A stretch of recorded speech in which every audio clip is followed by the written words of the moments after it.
Hello and welcome to Daily Tech Tutor. In this video, I'm going to tell you how to broadcast messages in WhatsApp channel.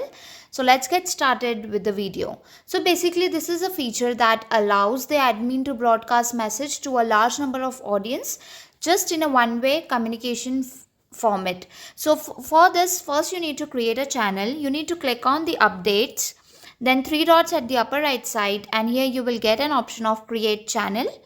Click on continue and you can write any of the channel name over here. For example, I'm writing testing and then create a channel.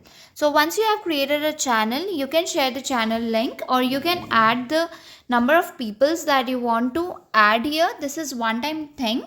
This is one way communication. You can share your content over here. Now how you can share your broadcast messages over here within your channel, you need to click on the compose button.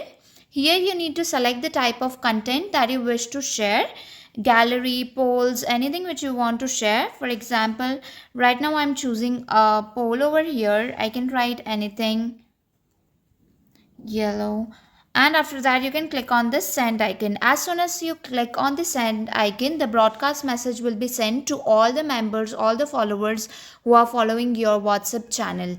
So this is how you can use this feature. If the tutorial was helpful, please like and subscribe.